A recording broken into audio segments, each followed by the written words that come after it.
For your Caesar. Cardiff City, ride with me for your Caesar. For your Caesar. Cardiff City, get litty for your Caesar. She want a diff boy. Swagger 1 point, yeah, diff boy. She want a diff boy. Swagger 1 point, yeah, diff boy. For your Caesar. Grab a little something for your Caesar. We the geezers.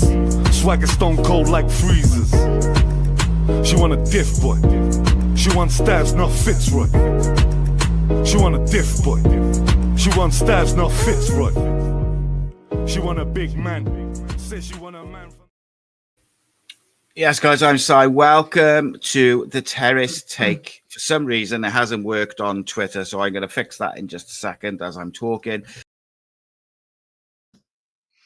Okay, well, never mind. It's just me now, guys. So I'm not sure what happened there. Yeah, it is just me. So I can't actually, I can see the comments, but I'm sure Si will be back with us now. That was a nice curveball that he just chucked me. There we go, he's back. Wow, you did it on purpose, like, didn't you? Yeah, I just wanted to see what you did, like on the fly. Yeah, I am, of course. Go on. I'm, of course, joined by Evan. How are you, mate? You good? Yeah, not too bad. It definitely woke me up, mind. Yeah, that's it. Oh, good. Just testing you. Yeah. So we've got lots to talk about. There's a few things I want to get into. I want to get into Alex Robertson in just a minute. But I want to just fix the Twitter while we're talking very quickly. So what I'll do is I will throw something to you. So we'll start off with, I want to get your views of yesterday's game, how you thought the performance went. Are you noticing big changes since Brian Barry Murphy's taken over, stuff like that? And while you do that, I'll do this. Yeah, sure. I think I did see the game, and I saw it uploaded on Instagram, the second goal we scored, where everyone was talking about how good of a goal that Ruben Colwell goal was. And to be fair, I don't discredit him at all. But what I think we forget about that is how it started and the build-up play. And of course, it was Dylan Lawler who started it, who puts a pass right through the middle. It's QPR thinks that, okay, they're going to pass on the back a bit more now, and he doesn't. He kind of twists his body, puts it straight through, I think, to Wintle or someone in the middle, and then all of a sudden there's loads of space, and we break away, and QPR couldn't do anything about it, really, and it creates those goal-scoring opportunities like you have Ruben Colwell, and it could have been anyone on that chance, really, and not to say all of them would have scored it, but it's nice to see that we can actually create goals from building from the back in the proper way and not just sort of like passing around the back and expecting us to the ball to magically float in the net like we did pretty much, well, most of the last season, let's just say, especially the first 6 or so games under Errol Bullitt. So I thought not just that goal, but it was just really encouraging to see that, there is some meaning to the way we're playing, why we're playing, that kind of style. Obviously, the 2 late goals, I am gutted because it's the most Cardiff City way, but at the same time, I'm not too worried because at the moment, QPR are a league above us, which is massive thing because they had a shocking season last year as well. But yeah, I think overall it was really encouraging. I think it's the one thing to remember on that is it is pre-season and we're still yet to sign any players. So the fact that he's got us playing this kind of football now, even with players who I didn't really expect to be at the club still, it is really encouraging. We really could do with a couple of signings now. I know it's probably in the works, but yeah, it screams out for a bit of depth on the bench, I think. Yeah, I think you're spot on, by the way, about the build up to the Ruben Colwell goal. It was such a line breaking pass by Dylan Lawler, and that's something that we wouldn't have done the last couple of seasons. It would have just gone across the goal, back and forth, back to the keeper. But he just lovely little reverse ball, and then the switch ball out to the left is spot on as well. Yeah. For me, the way that we are moving the ball, the speed that we're moving the ball, and even Ruben, one of the things he gets criticised a lot for, and rightly so, is taking too many touches or not releasing it at the right time sometimes. And he's moving so many balls off 1-2 touches and picking the right opportunity to drive into space or to beat a man. It's obviously a phenomenal finish.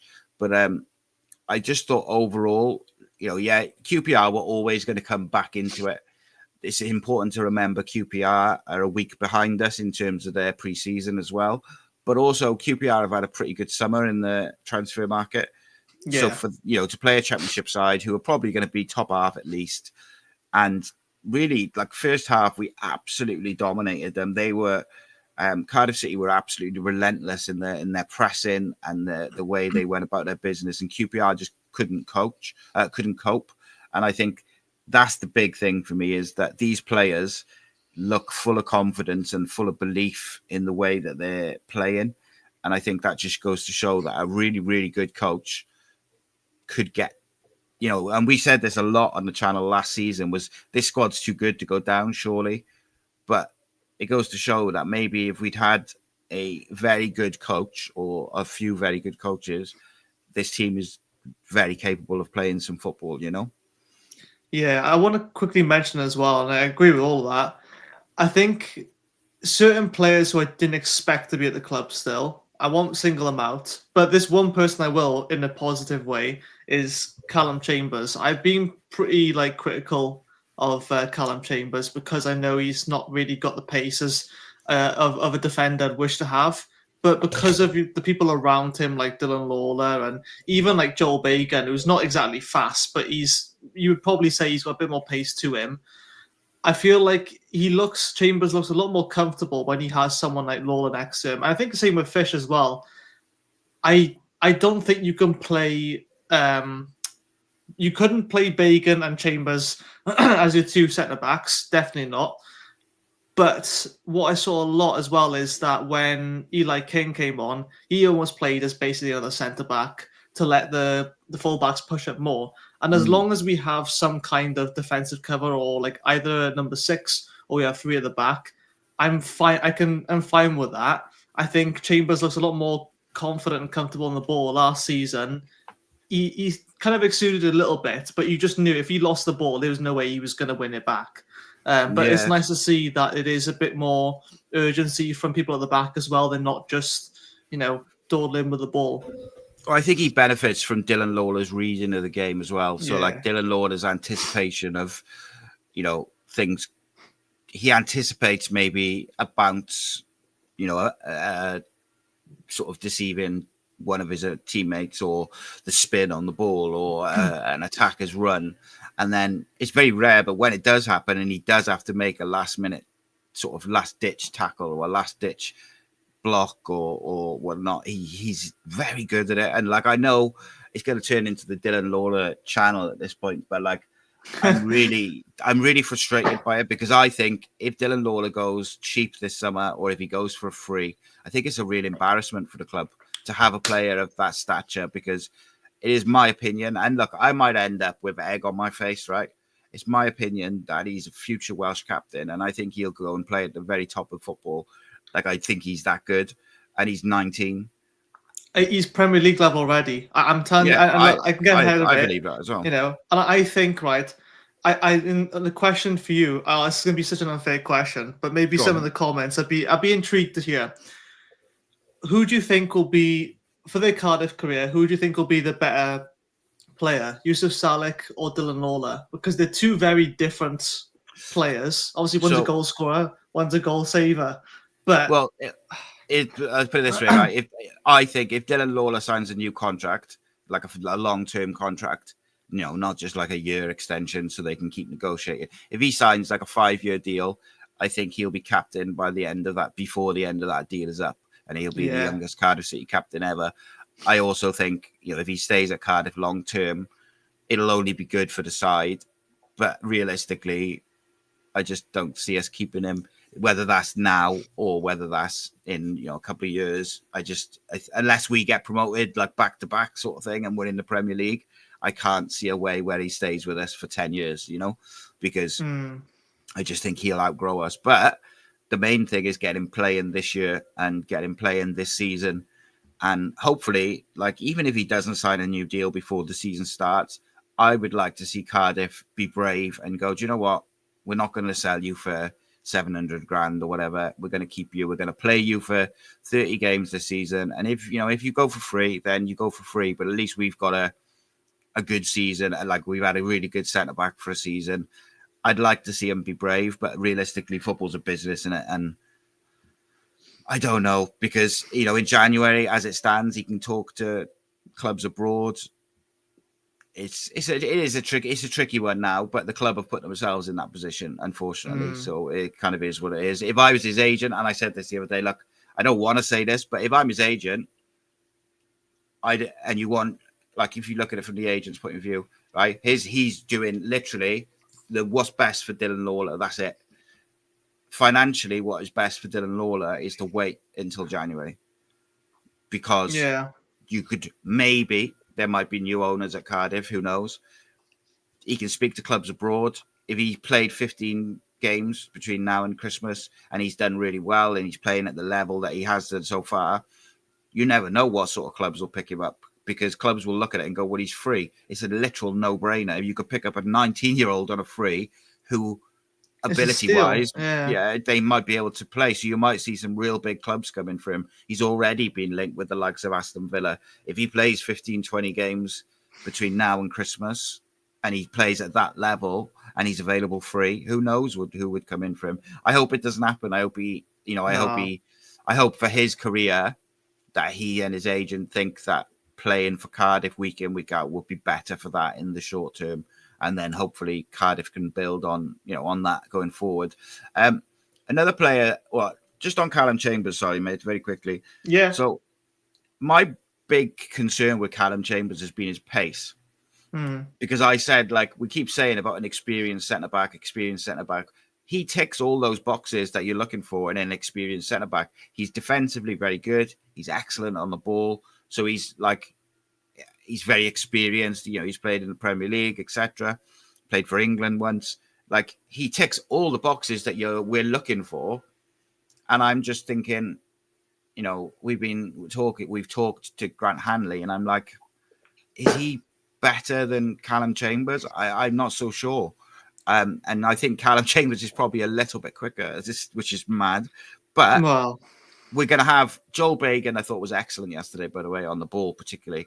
But it was so refreshing to see our defenders, even in the second half when QPR really pushed on us a bit more and got into the game. The defenders are playing like one-touch triangles and playing themselves out of trouble. Now, of course, when you encourage your defenders to do that, at some point, someone's going to read it and intercept it, and it's going to cost you. But the quality of what we're doing it with is encouraging. And you can see that they've been working on one-touch football a lot. I thought Joel Bagan was excellent. Dylan Lawler was excellent. I thought Callum Chambers on the ball was excellent. And even when he did maybe get a little bit done for pace or in behind him, Dylan Lawler just swept up, or Kip Pacquiao swept up. So that was fine. I thought Ryan Wintle deserves a lot of credit as well. I haven't been his biggest fan. Not his biggest fan, that's probably wrong. In more that I just haven't seen what people have told me that he can do. But I actually think I said this last week, actually. Like, I wonder whether the simplicity of what he does could be exactly what we need to unlock everyone else. And I thought he was very impressive yesterday, I got to say. I thought he was the glue that just kind of let everyone play their roles quite nicely. Alex Robertson didn't play a minute. And, of course, there's all these, straight away, he's leaving. I must have had about 4 or 5 messages saying he's off, he's going. Now, what I can tell you is, and same as I've told everyone before, is we had a bid for him at around the same time as Yusuf Salih for about 5 to 6 million. I do not know if that was turned down or not. What I know is that his agent was going to speak to the club and stuff like that. So with Ipswich, Derby, and Portsmouth were the main 3, and I had heard Borough from that Borough end were interested, but Borough have got a lot of players, and I don't think they would need him as such unless they sold. Portsmouth can't afford him, so they're kind of priced out of it. I think that probably goes for Derby too. Ipswich can obviously afford him, so it kind of is what it is. However, he's got a knock from Spain from the last game, which is why he didn't play yesterday. And the plan is for him to play 90 minutes on Saturday, or best part of 90 minutes on Saturday or Sunday, is it? So I don't think, or at the moment, There's no conspiracy that he's leaving and stuff like that, is what I'm told. Now, obviously, who knows how that will play out because there's a bid in for him. It might be that he leaves, but that wasn't the reason that he didn't play yesterday.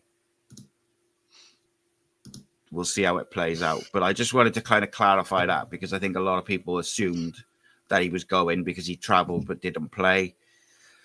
And in fairness, Barry Murphy said himself, he expect him to play on the weekend. So, if he doesn't play on the weekend, then maybe I'll ask the question again and we'll see where we are with it. I think he could be a massive asset for us, especially the way we're playing football at the moment and the way we're trying to press and move the ball. So would you prefer to keep Alex Robertson, Evan? Like, obviously he didn't play yesterday and we did very well, but if he was to go, that's a lot of depth, not that we don't really have, isn't it?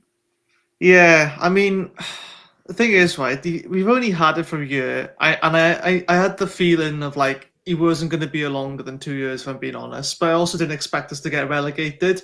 So I'm not sure how much that impacts whether he wants to stay or not.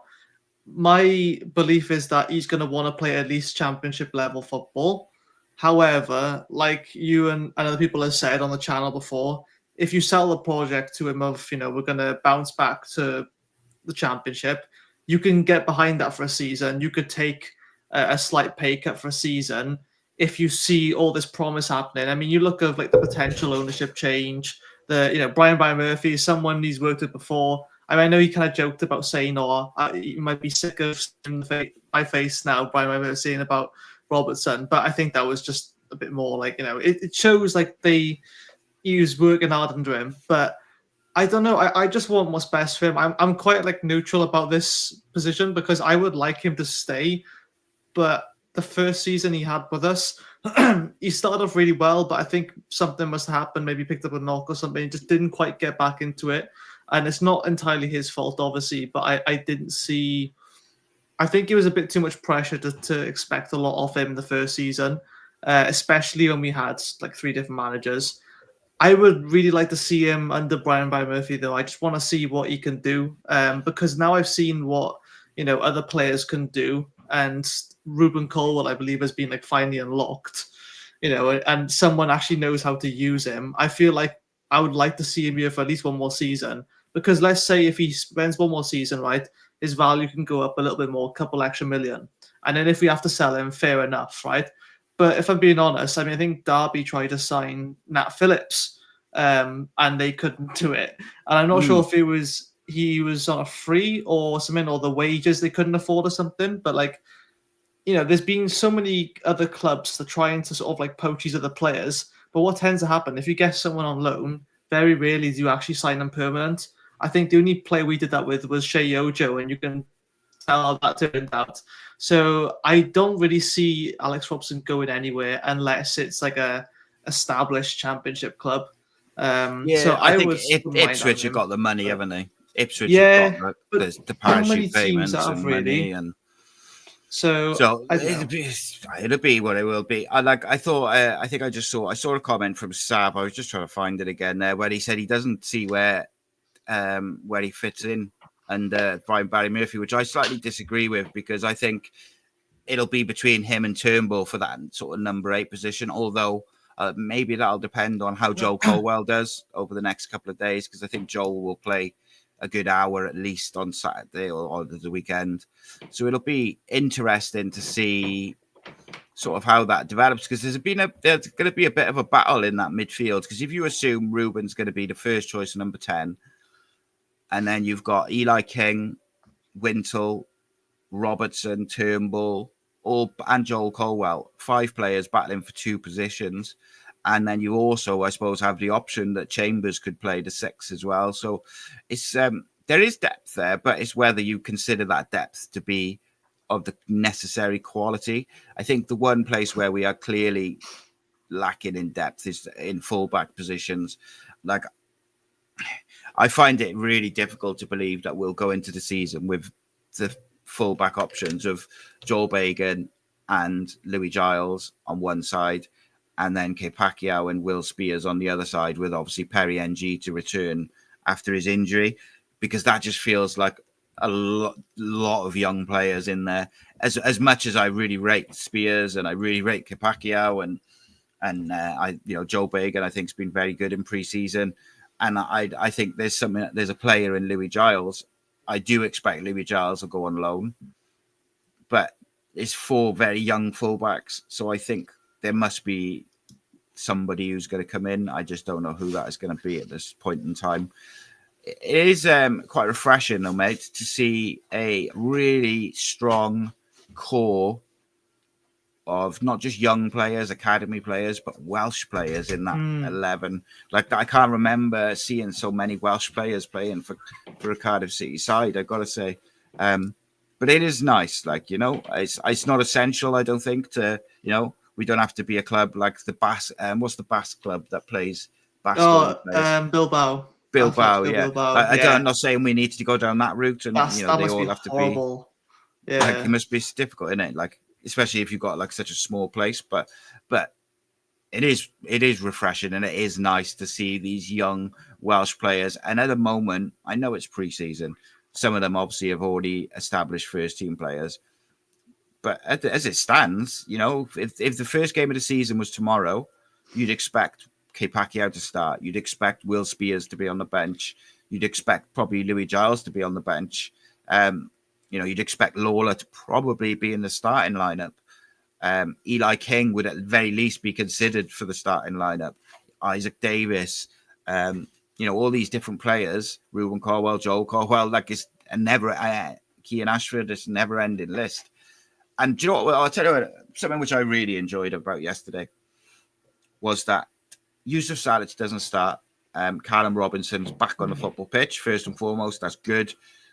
He scores goals. He looks lean. He looks fit. He looks happy, and he's pressing, and he's running the channels, running in behind. All the things that the team look better when he does it. He looks more dangerous when he does it. Scored a goal. That's encouraging. But what was equally encouraging is then Isaac Davis went through the middle, not Yusuf Salic initially, and we still looked very dangerous. And what that means is we have not got this over-reliance on, if we haven't got Yusuf Salic, the target man who can hold the ball up and link up the play, if he doesn't play, it all falls apart. Like we've got a few options who can play through the middle, and it's okay. Like we can still play, and we can play to a decent level and a high level, and the game plan is still there. So that for me is vital, because you don't want to be too dependent on Yusuf Salic. Yeah, I think what's interesting, it reminds me of sort of like the Wales games in terms of like when we first had Craig Bellamy, right, to have these two different options, or even under Rob Page. I know I'm not saying it's the best manager, but we had like the two kind of like ways we'd go. We'd either go for a really pacey striker. If the finishing probably wasn't as good, they didn't have as much of an aerial threat, but they would run at the defenders. It'd be a lot, they get in behind the last defender. And that's kind of like Callum Robinson. He's very agile and very quick. Salic is decently fast as well, but you would see him.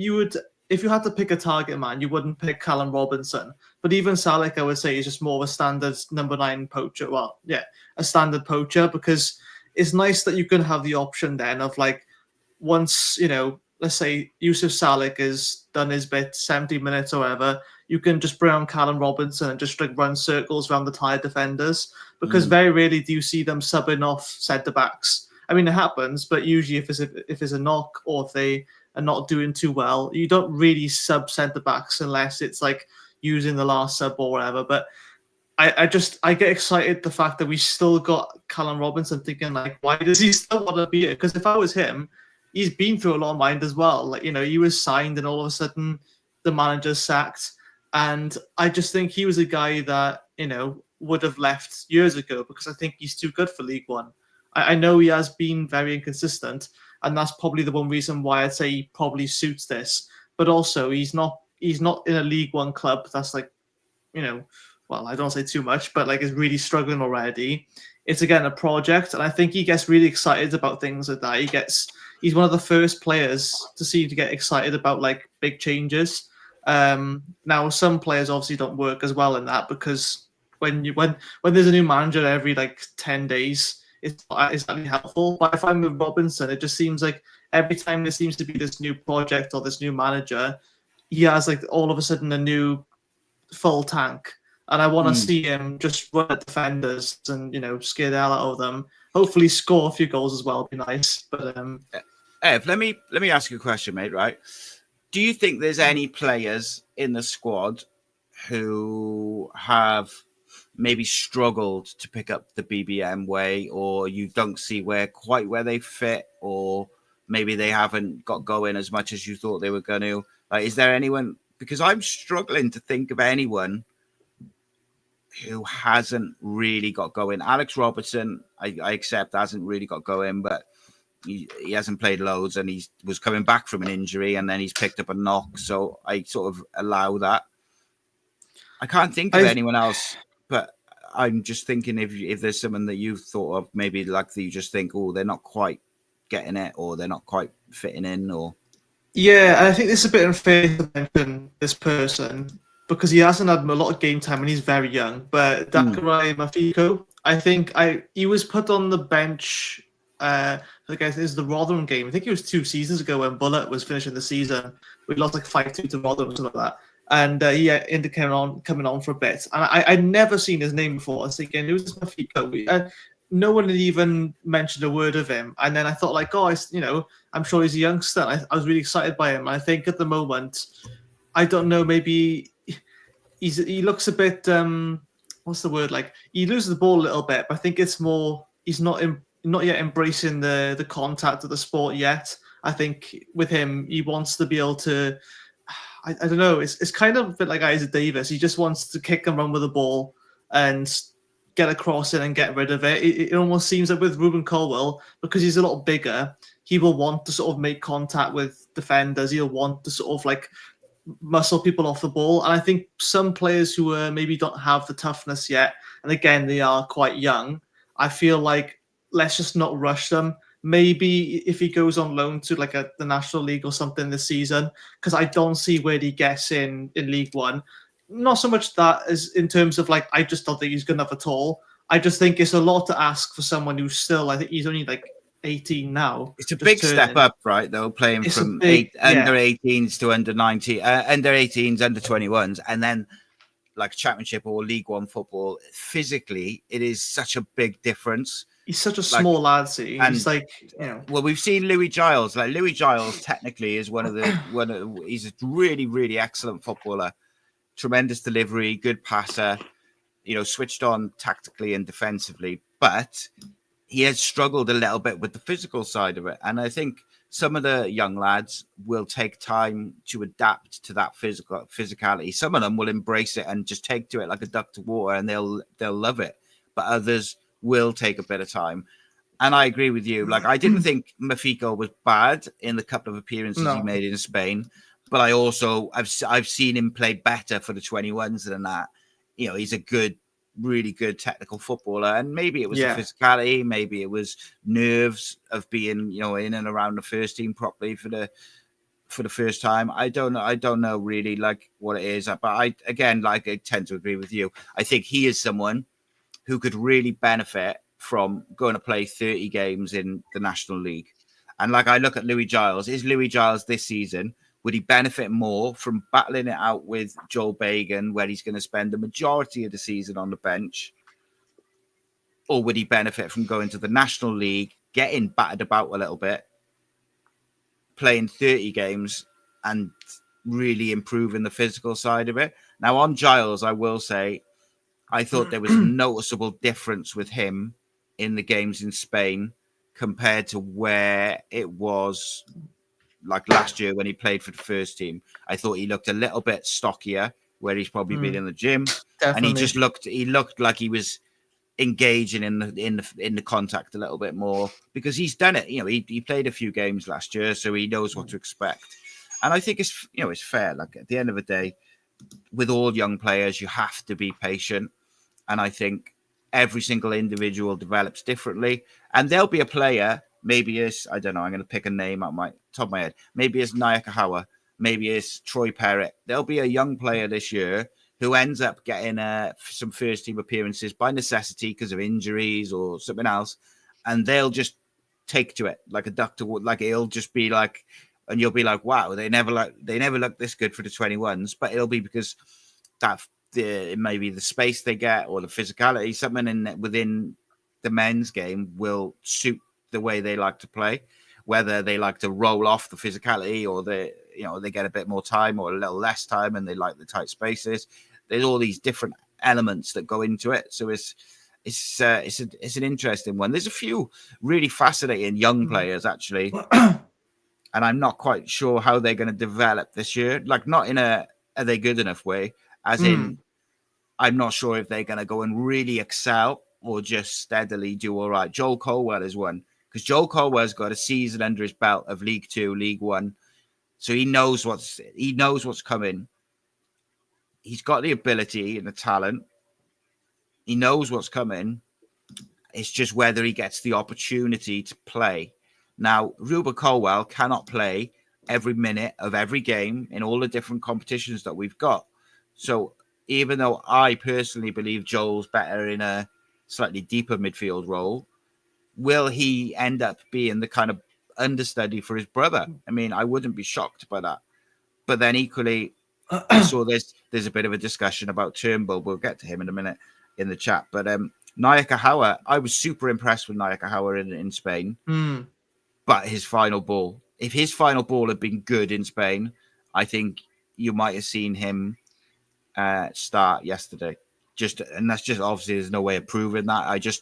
Because I felt like his movement off the ball, his running with the ball, his link-up play, his passing, his decision-making, it was all good until he got into that position. He got in behind, and then it was the cutback or the cross that let him down. And I think that's something that Brian Barry Murphy, Lee Riley, and Cole, they can coach that. They can improve that.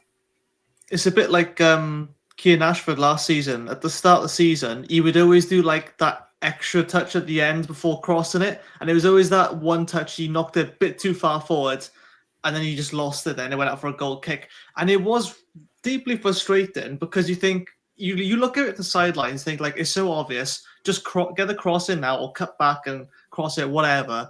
But towards the end of the season, then you look at he started picking up a few assists then, or at least goal contributions, and his finishing was crisp. But it wasn't always the case of you have to whip a long curling cross in. Sometimes a cross could literally just be like a ground pass, just slightly further back for a late runner to come in, and that's what Kean Ashford started doing towards the end of the season. I think especially under Ramsey as well. I mean, he only had 3 games, so I'm not sure how much football he played then.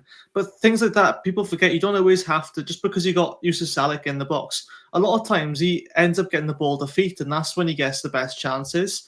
And, I think, like, Rhys is saying as well, Rhys David Evans saying, like, don't forget for most of these youngsters, it's been like the first exposure to the first team.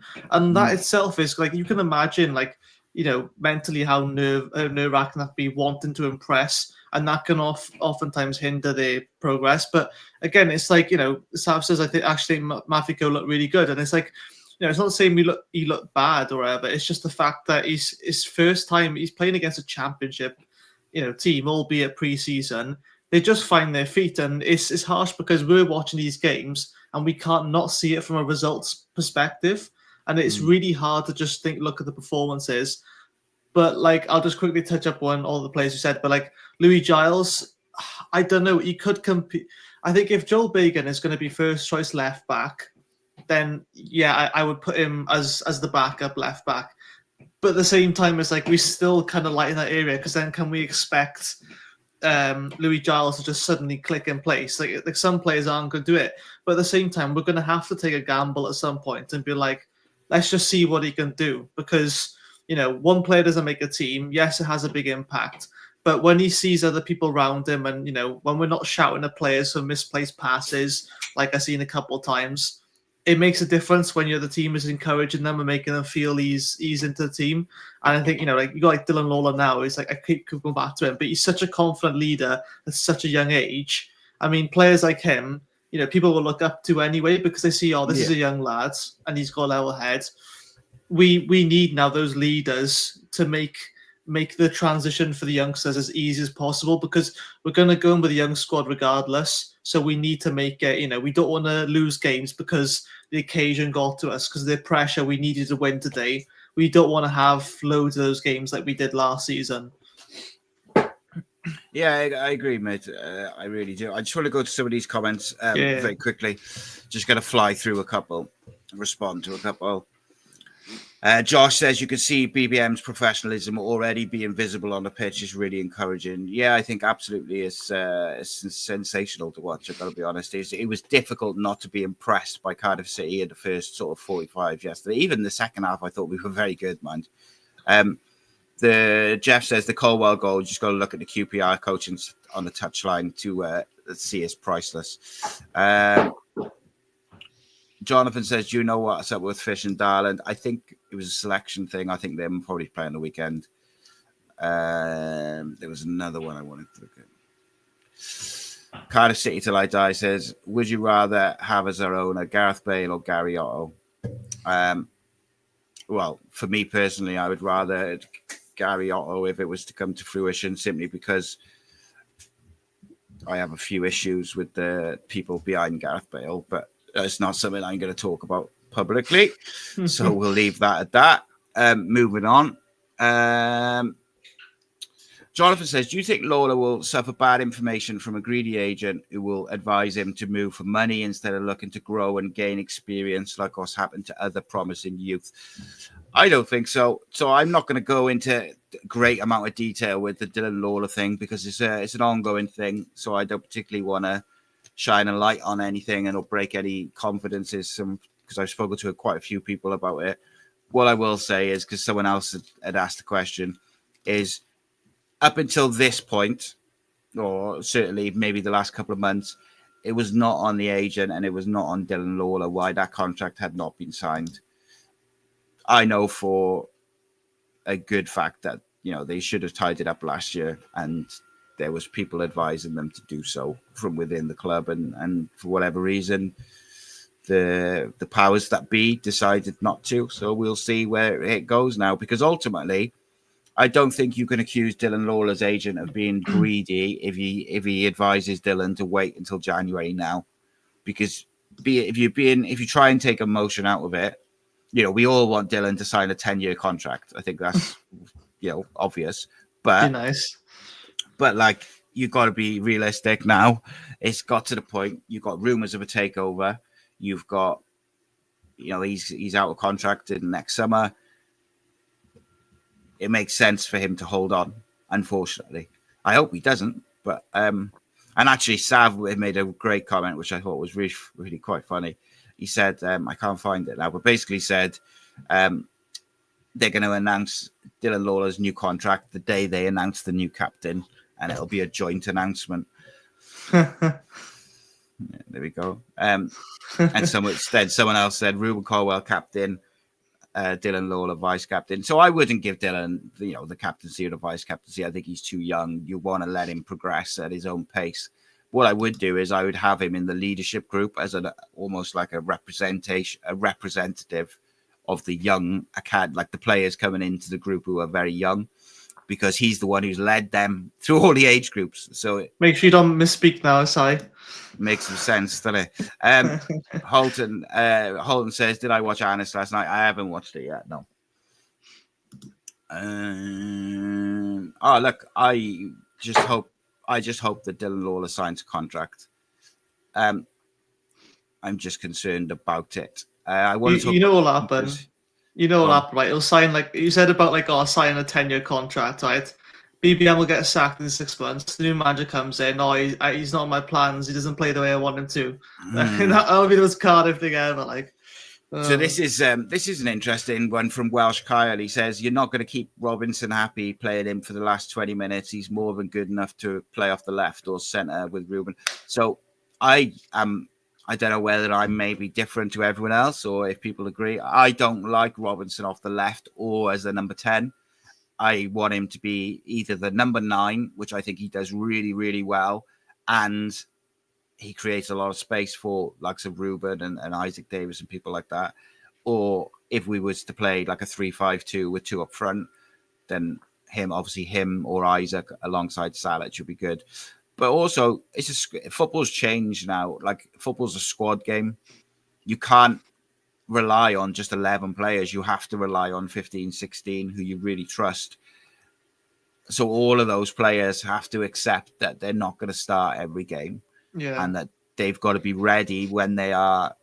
And the way I always encourage my sons to go about it is, if you're on the bench, don't sulk, you don't kick your feet, you don't blah, blah, blah. Even if you think, like, wow, why is he playing in front of me? Like, I don't understand that, whatever it may be. Like, even if you feel really aggrieved, the way to deal with it is you do what you're supposed to do. You kind of be professional, whatever. And then when you get your 5 minutes at the end, or your 10 minutes, or your 15, or your 20, whatever it is, you make the absolute most of it.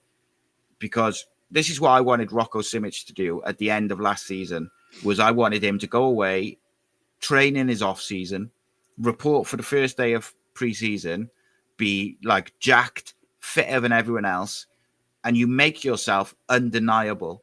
So whether it's Callum Robinson or anybody else who's on the bench, when you get your 10 minutes, you go on, even if the team's losing and the game's over, or if we're winning and the game's over, go and make yourself undeniable, so that next time they pick the starting 11, they're like, well, do you know what?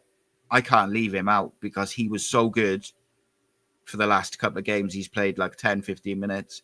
You have to do that. And I think if everybody has got that attitude, then that bodes well for the kind of the season, because ultimately, right, they're all competing against each other. If football's a strange thing, they're all competing against each other, or certainly for the people in your position. But you also want that person to succeed when they play, because you're part of a team. So it's a really interesting dynamic. But I just hope that whoever it is, all of them, I'm not going to single out Callum Robinson. It's not about like him as an individual. It's about everyone. I want them all to be together and all to have that kind of attitude, that as long as the team is doing well. But as I said with Callum Chambers last week, mate, can Cardiff City, as a League One club with tight finances and a lot of debt, be paying the likes of Callum Chambers, Callum Robinson, 20 plus grand and a lot more? Apparently so at the moment. Well, but if they're not starting, no, obviously, yeah. But I think it's a problem, isn't it? I think if you've got those players on a bench, like, for what it's worth, I think Callum Chambers will be captain, by the way. But I think it'd probably be between him and Ruben, really. But very quickly on that point, saying, like, you think of all the super subs, you think of that, like, people forget about that. Like Divock Origi for Liverpool, right? You would always, whenever you come on, you'd always get a big round of applause, and, like, you know, you would do something, whether you score or not. He was never going to be a permanent starter for Liverpool. Let's be honest. He had a moment in the Champions League, and that was amazing. Made a career out of it, mate. But he made a career out of being that super sub, and again, like, it's like that was his role. Yeah, exactly, and that was his role. Like, I mean, even Callum Patterson at one point, like, you know, it was like he would come on, you put him anywhere, and he would give it all, and you wouldn't always expect him to score, but he would do something, and it was like you would leave your mark on the pitch, like, say, with using the off season or using the pre-season to just get jacked and just make yourself undroppable.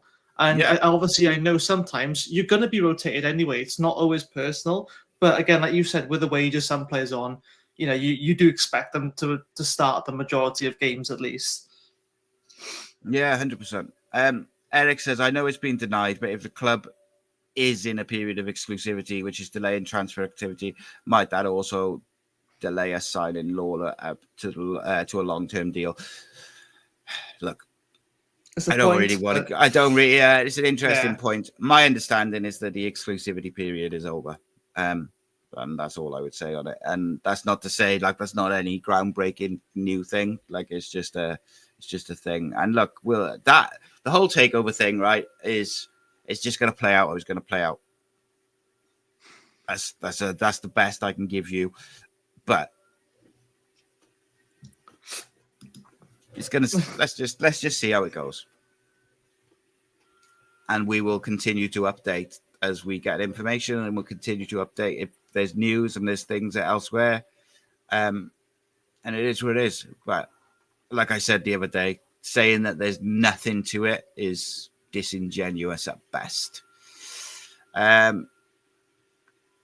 Yeah, Fish and Darland, I expect them both to play. Jeff says, Ollie Tanner's not doing it for me on the right. Pierce would do better there. Well, to be honest with you, mate, I don't disagree with you about Tanner. He's not really doing it for me at the moment. And I think he's one who has got something to prove, to be honest, in terms of consistency and the way he finished last season. Not down to his fault, by the way, the end of last season. But I actually think there's players ahead of both of those for the right-hand side. I would like to see Kean Ashford on the right. And he looks slower, doesn't he? Like Tanner. I don't know what it is. But it's weird, isn't it? Because he looks leaner and he looks like he's like in real good shape, but he just doesn't quite. He's hugging the touchline more, like you're saying there. But the problem is then you realise how much more he's got to run, and he always looks like he's going to cut in and cross it as what he sort of used to do as his signature move. But I don't know, rotation, but he hasn't. I think it's because we've seen the reaction of all the other players. It makes him seem like he hasn't done as much. I'm sure when the league starts, he might pick up a bit, but I just hope he doesn't rely on certain occasions to perform. Yeah, he does work hard. I will give it, like, he does work hard the majority of the time. Sometimes I get frustrated with him because I feel like he switches off defensively. Not track. He tracks his man and stuff. He does that really well. There was a couple of times last year and the season before where, like, at the back post, he kind of stops at the edge of the box and then just watches as the guy taps it in. But it's not just on him, of course. No. I would like to see him play off a left. I really would. And this was Someone a conversation. Said that, yeah. I had a conversation with Omar Rhys about this, like about the inverted wingers. Like, it's a bit of a pet hate of mine. But he said, like, it's not just about cutting in to shoot. It's about creating angles. If you put good crosses in from that angle, the striker's only got to get like a little touch on it and it's in because the keeper can't commit like either way sort of thing. So I get it, like, but I think he's got to do a little bit more for me. Only look, there's plenty of time. And some players pre-season, they take time to get going. You know, Alex Robertson might be one of them. It might not be anything to do with the rumors of him going or injuries. It could just be that he's a bit of a slow starter in terms of preseason, and I think that's fair. Mafiko was played out of position is an interesting one as well. Yeah. Mafiko's in Spain because Tsunoda was injured. Rumors of him being released today as well, by the way. But whether that happens or not, I have no idea. I agree with that. Mafiko looked much more comfortable yesterday in midfield, which is his position, than he did at left back. And I think that's good. It's good that he is still, you know, he maybe I don't know how he felt about his performances in Spain, but just from the outside, maybe I've seen more from him. But it was good to see that when he got the opportunity in his position, he did quite well. So that shows like a real good mentality. He's never played left back for the 21s, so it was a completely new sort of thing for him. I think with him, very quickly. I think with him, he's similar to Cole, and like he'd rather defender lunge in to try and take the ball off him because then he can react to it. Whereas when he's learning now that, you know, proper defenders are kind of waiting for him to make a move, he's kind of sort of like, oh, what do I do now? I think it's just learning how, you know, proven championship defenders defend against him. And like with QPR, they have some quite bulky defenders as well. We're not afraid to get stuck in. So I think it's just adjusting to how it's different with the under-21s as such. Like, it's a different kind of game you play there.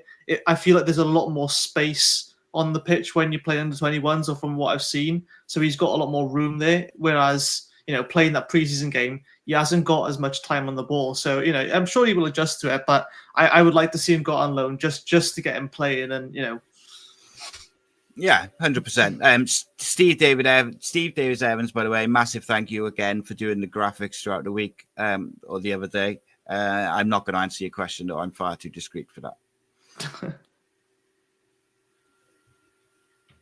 Yeah, this is it's like, and my worry, right, is with Callum Robinson, with Callum Chambers, with Ryan Wintle, is they're doing really well, or they're doing well now, and Robinson did well yesterday. They did well through preseason. They've done well through preseason under Brian Barry Murphy, which is all you can judge them on, is like what they're doing under the new manager and now.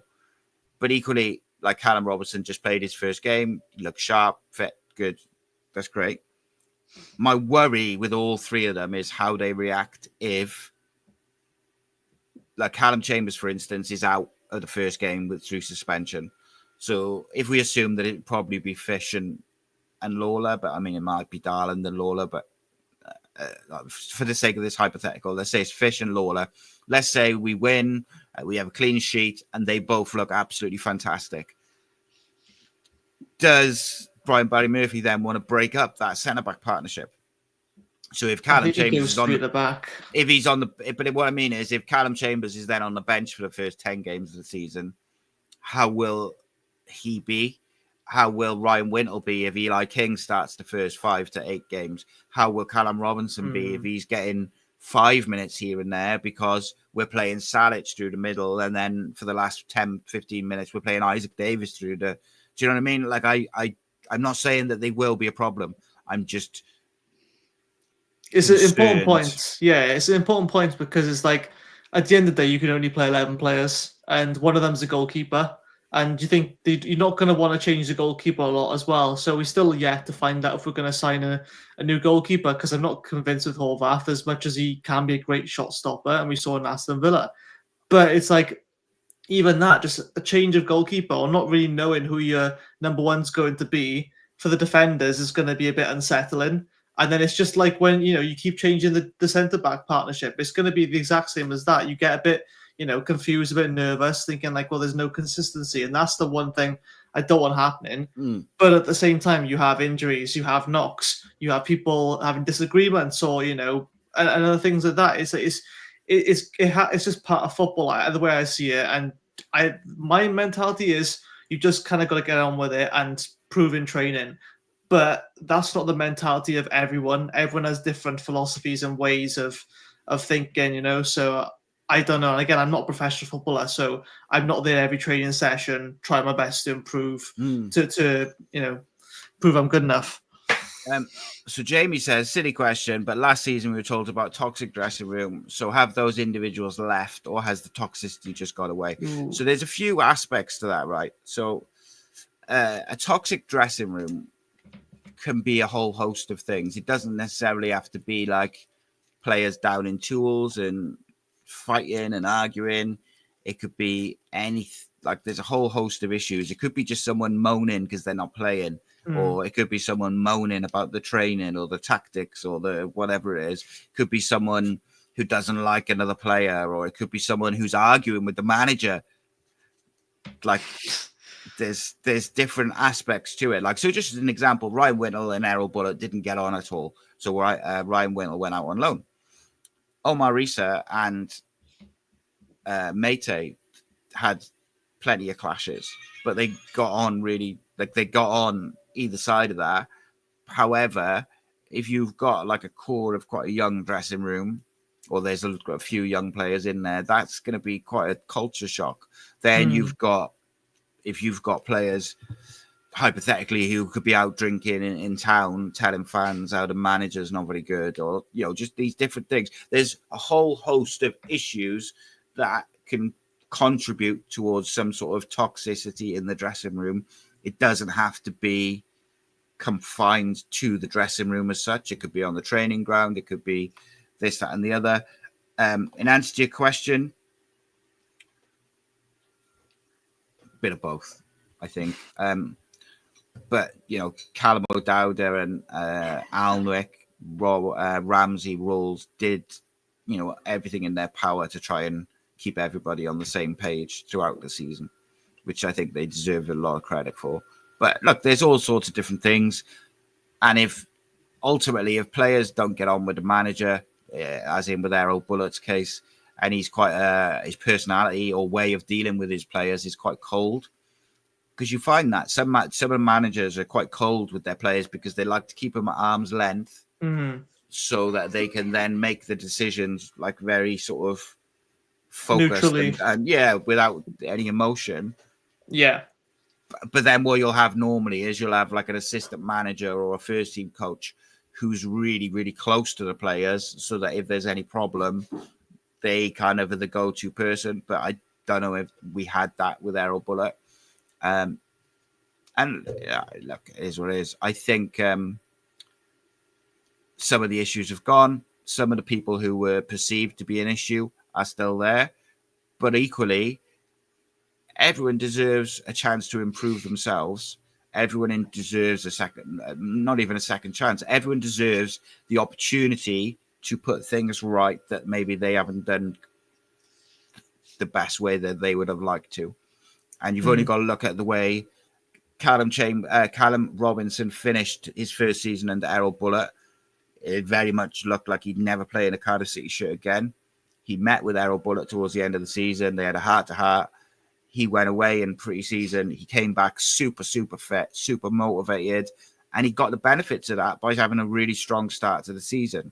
So I think you've got to, as fans, we have to almost try and forget everything that's gone before, because Brian Barry Murphy is different. He's a different guy with different standards, different culture, different way of playing. He's got a different way of dealing with the players, everything, different recruit. Everything is different under him. So you've got to just allow that to play out. And in some cases, so for me, example, I was quite happy to see Ryan Wintle go, at the end, like coming into this summer. At the moment, I've been quietly impressed with what he's done on and off the pitch. Will that carry on? I don't know. But I'm not afraid. Like, I will always give an honest opinion, right? But I'm also not afraid to say if I get it wrong or if my opinion's changing, because opinions change. That's the way it is. Like, we're talking about football, and we're talking about a 40-odd game season or 50-odd game season with a cup. Like, your opinion at the start of the season on X individual might not be the same at Christmas, might not be the same at the end of the season. It's just definitely wasn't last season. I predicted us to finish 5th. I think how my opinions changed. I was so confident because, like we all say on paper, yeah, this team's too good for relegation. But as we found out, no team's too good. But it was a shock for everyone. I don't think anyone predicted us last season to get relegated. Any Cardiff fan, maybe there was an odd one or two that were just not having a good day or something. But no, I think the way we see it now is, I don't want to say, I'm going to say it, like, we're too good to get relegated. Oh, no one's too good to get relegated again. I know. I hope that doesn't bite me on the back. But from what I see, right, we have got, if in doubt, right, we've got certain players we can rely on that will keep a level head.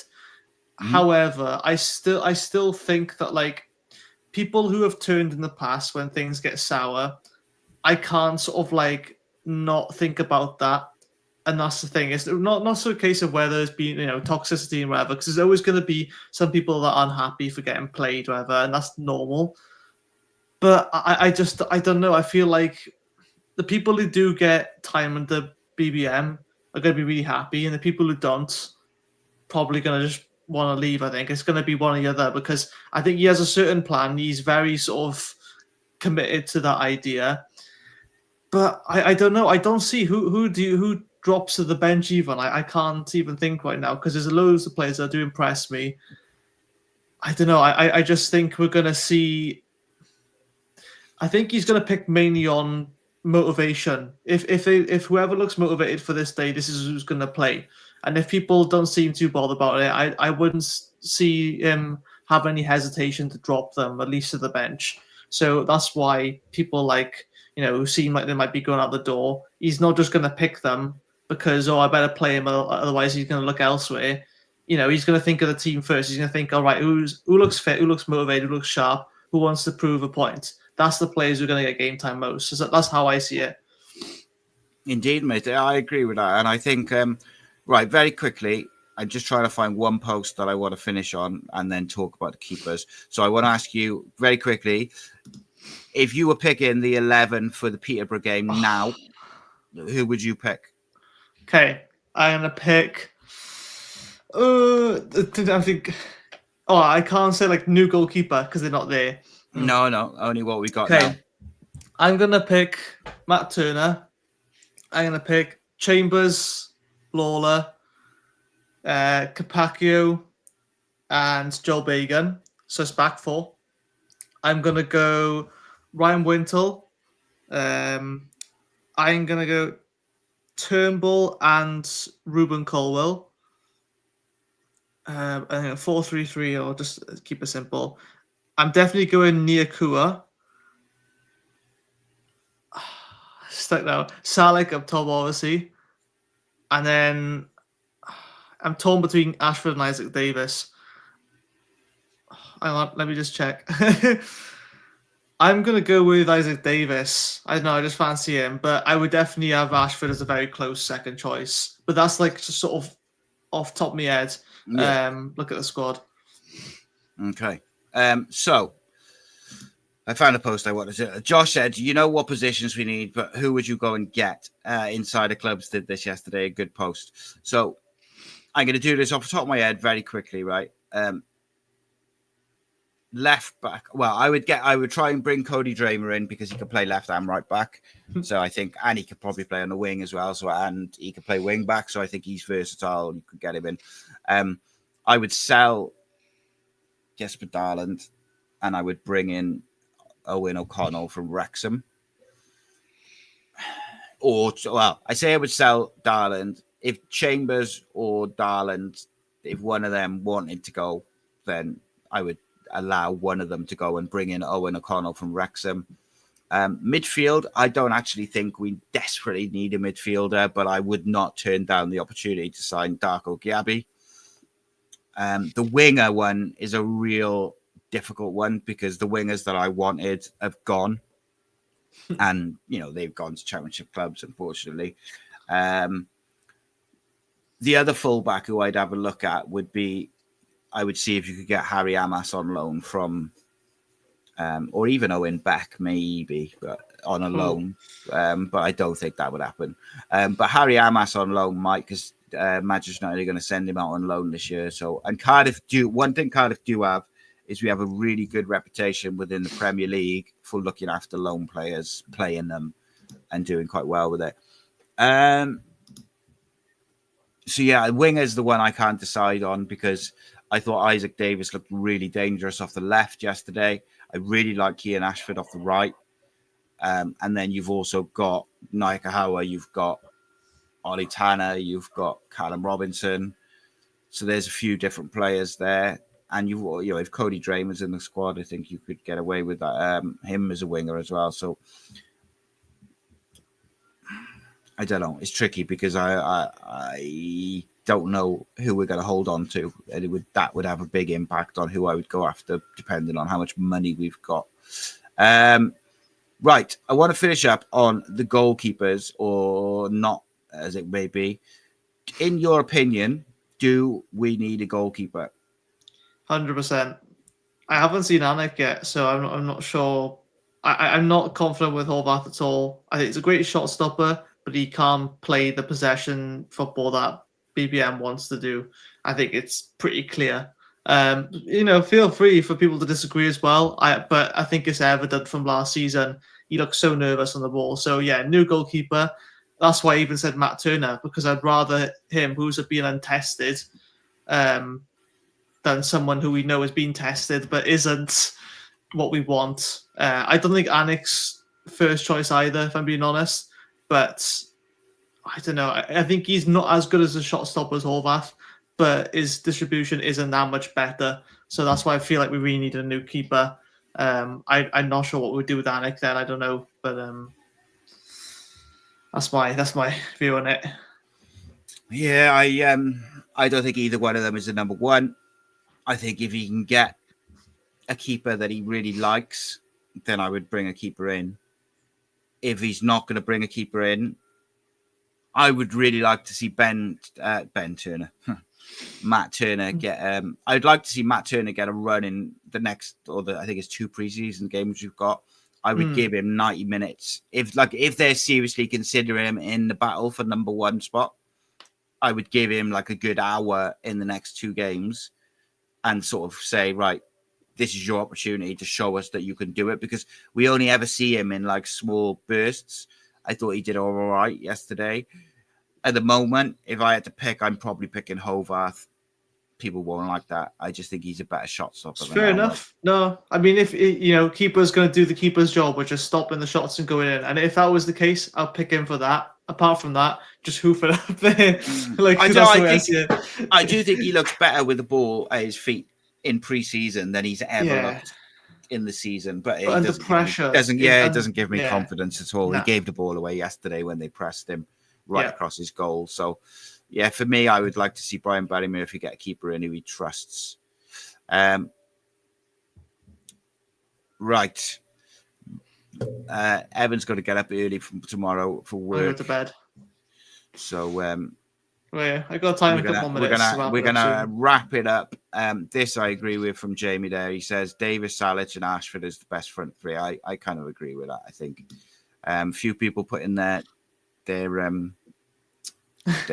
in. Sav says Turner in goal, Bagan, new 6'7" centre back with a power header, Lawler, Capaccio, Joel Colwell, Turnbull, and Ruben. Wow, Nayaka, Howard, Salic, and Willock. That is a young side. Willock, by the way, I thought that was probably like his best performance yesterday for Cardiff, which is a low bar.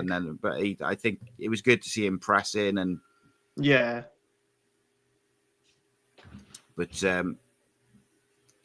like Rhys just saying there, we paid 3.5 million for that. I don't think it was that much.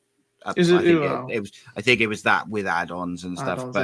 But to sell him a year later would be like terrible business. They'd loan him out before. So, well, from what I gather, is there's no takers. Is what I was understanding. But it's interesting, isn't it? Because you've got Lewis Kumash, you've got Darko Gyabi, Cody Dramer available. All these players available. You've got that Tompkinson who got released by Norwich. You've got Grant Hanley available. There's so many players still available. Of course, all the best free agents have gone, like your Ricky J. Jones and your Pokus and people like that. And by the way, never going to be ahead of the game with that, though. Because the only way we would have got Ricky J. Jones was if we'd bought him in January when we should have. Because, it was just difficult. I'm just going to fly through these, see if there's any comments that I want to just deal with, and then we'll let Uma go to bed.